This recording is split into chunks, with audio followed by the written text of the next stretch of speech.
سلامونه نیکې هیلې احترامات خدای دې کړي چې ټول ملګري وروغ او جوړ د صحت کالي برتن وي. لکه څنګه مې چې ویلي وو چې ظرفیت انشاءالله اعلانېږي، د ظرفیت په لنډو وروغ کې اعلانېږي انشاءالله، په دې هفته کې انشاءالله چې اعلان به شي. لومړی دا خبره چې د نمراتو دی چې ما کوم نمراتو عکسونه تاسو ته لیږلي وو په ګروپ کې، هغه نمرات چې د لومړي ځل لپاره د پوهنتونونو ظرفیات، نمرې او سطح معلوم. اوس تاسې کولی شئ چې مثال دغو کې کوم پوهنتونونه ظرفیت یا جذب ولري نو هغه پوهنتونونه تاسې انتخابولی شئ. همغه نمرو ته وګورئ، په هغه اساس باندې تاسې همغه ښوونځی انتخاب کړئ چې نمرې مو څومره وي.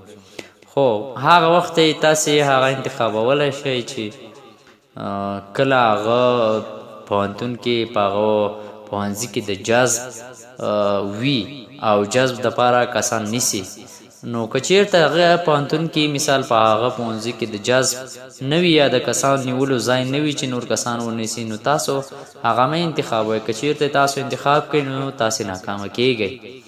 او بله دا خبره چې تاسې زیاتره وي چې څو انتخابونه وکړمه، ته هغه انتخابونه وکړه چې د جذب مطابق وي. مثال یو ځای کې 10 نفر نیسي، بل ځای کې 15 نیسي، بل ځای کې 3 نیسي، ته هغه ځای انتخاب کړه چې کوم ځای کې زیات کسان نیسي، زیات چانس ولري، نو هغه ځای مه انتخابوه چې کم چانس ولري، نفر کم نیسي.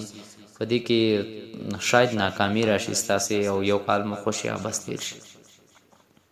او بله خبره دا چې د نمرو له مخې څوک ورکوي دې پوهنځیو ته که نه، هر یو کس د نمرو د اوسط له مخې او بل د هغه ځای او هغه د جذب له مخې ورکول کېږي، ځکه چې یو ځای کې جذب زیات دی، هغه ځای کې له همغه نمرو له مخې مثال ورکول کېږي چې چا نمرې زیات یې هغه اول ورکول کېږي هغه ځای ته، او که د چا نمرې کمې نو هغه وروسته نورو پوهنځیو ته څنګه کېږي معرفي کېږي. او که چېرته تاسو له هغه اوسط څخه نمرې کمې وي نو تاسو نه ورکوئ هغه پوهنځي ته، تاسې نه انتخابوئ او نه مو هغه ته ورکوئ چې تر څو تاسې هغه کې زده کړې وکړئ.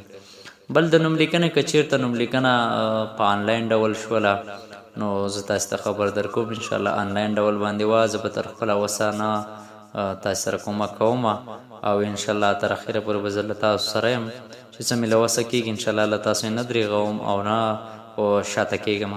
بل دا چې تاسې هر یو کس شخصي کې ماته میسج کوئ نو ډېرې به بخښنې سره زه هم زیات مصروفیتونه لرم، همداسې د پوهنتون درسونه دي او څه د کور روزګارونه، نو زیاته بخښنه غواړم. بیا هم که چاته مې جواب نه ورکړی، که زه غلط شوی یم، کوم یو شي که غلط شوی یم، سم نه یم پوه شوی او یا تاسې نه یې پوه شوي، نو تاسې که نه یې پوه شوي ما نه پوښتنه کولی شئ. او بل ډېر میسجونه راغلي نو ډېر بخښنه غواړم که چاته مې جواب نه ورکړي. بیا هم خدای مو ښاد او آباد لره، که څه پوښتنه لرئ بیا په ګروپ کې را سره شریکه کړئ او دغه زما د یوټیوب چینل سبسکرایب کړئ. انشاءالله نور لنډ لنډ او ښه معلومات به زه تاسو سره شیر کوم. پس له دې وروسته بغیر له ظرفیت نه تاسې ما سره په دغه چینل کې پاتې کېدلی شئ. انشاءالله ښه معلومات به سره شیر کوو او ښه معلومات به دغلته تاسو کتلی شئ. انشاءالله ظرفیت اعلانېږي، هېڅکله تشویش مه کوئ، خپل کوشش جاري وساتئ، مطالعه مو وکئ، نو بغیر له مطالعې وخت مه تېروئ او کتاب ولولئ، مطالعه وکئ.